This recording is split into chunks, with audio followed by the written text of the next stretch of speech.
Good afternoon, fifth graders. I'm very excited to read the next chapter of Falcon Wild to you. I'm going to actually start a couple of paragraphs before chapter 25. As you can tell, we're getting very close to the end of the book. And this is on page 148. And if you've been reading, you know that they are in a very precarious situation. They have been walking for 3 days. They realize just a few moments ago that they have actually walked in a circle. And now they are in a situation where they have to jump over a ravine, if you will, and they have to get over that to get down to the road. And Cooper has made it across, and that's where we find them.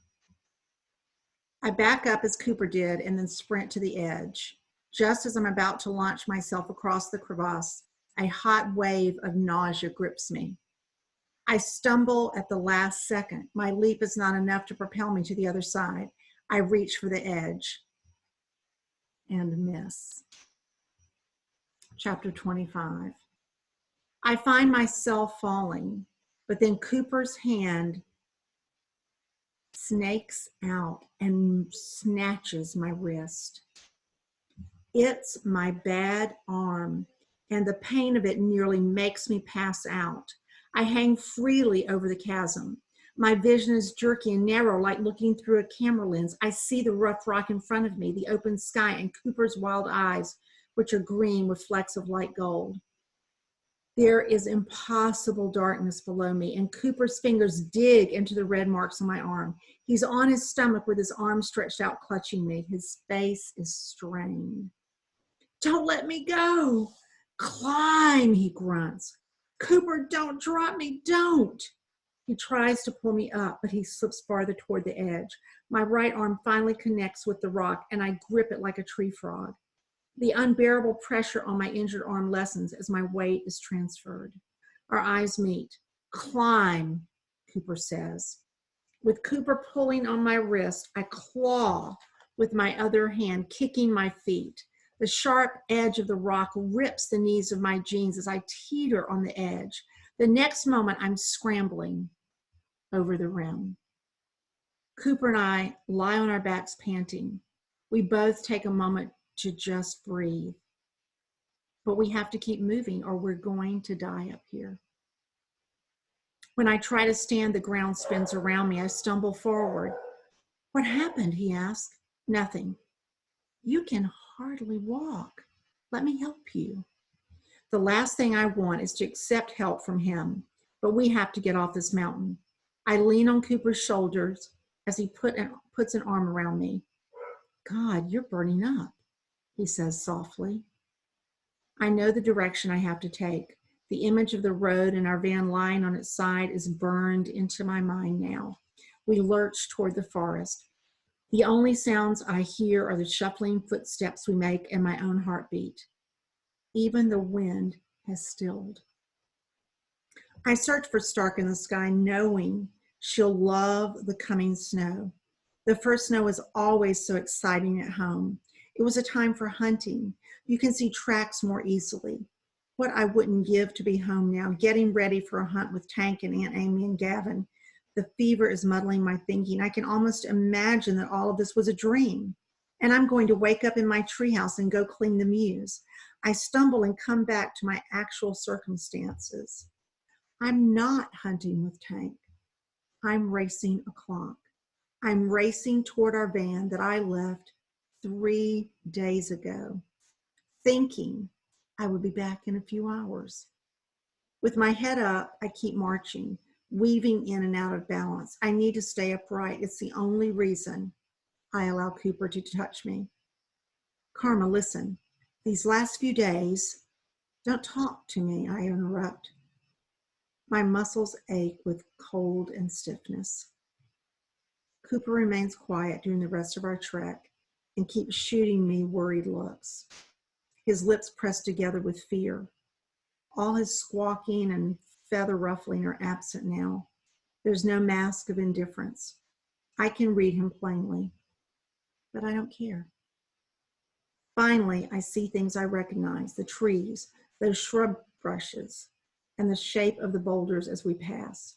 We're on the road next, and I break from Cooper and wobble past the spot where I collapsed and called out for help 1,000 years ago.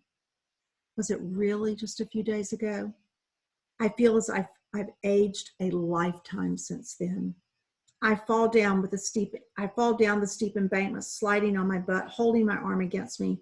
Gavin, Dad! And then I see him. Gavin in a woolen hat, his little white face shining like a moon peeking out of the van.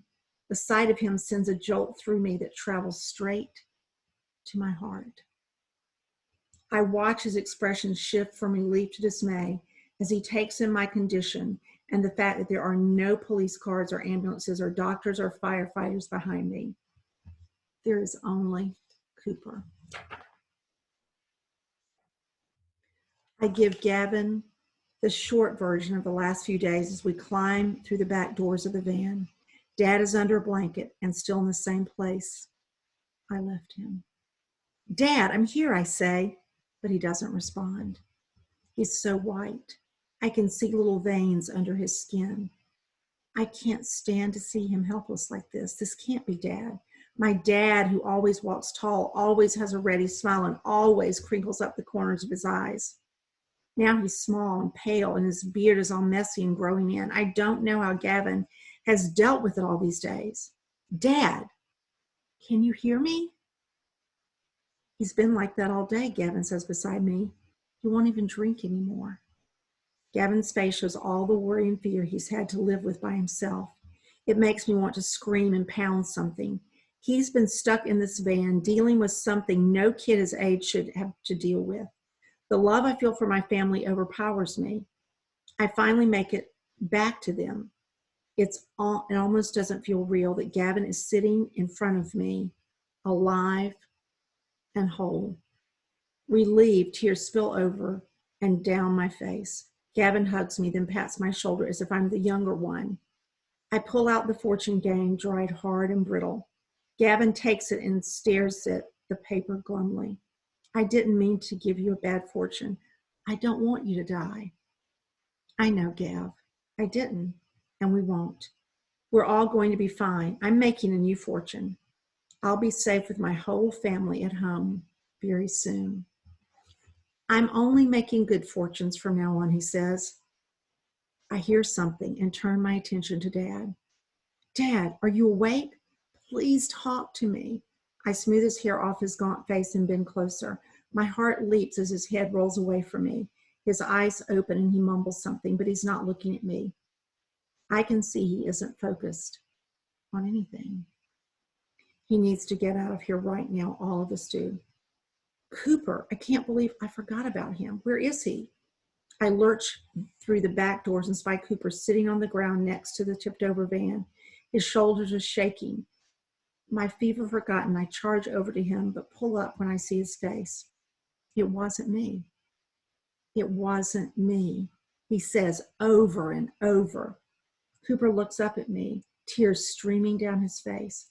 He points to the perfectly whole right back tire that is in the air, the one that isn't shredded. That's the one I sliced. When I first left the van in my desperate state, I hadn't even noticed which tire had blown out. We lock eyes. The only things moving are the wet snowflakes beginning to fall around us. I have a do-over, Cooper says, his eyes pleading, searching my face for something I'm not quite ready to give. I break our gaze and drop beside him, staring at the tires. I guess we all get new futures. It's up to us to decide what we do with them. We're going to stop there, fifth graders. And they're still in a predicament because they're in the middle of nowhere. They're back together, but there's no one in sight. We'll begin on page 154, chapter 26 tomorrow. Thanks so much.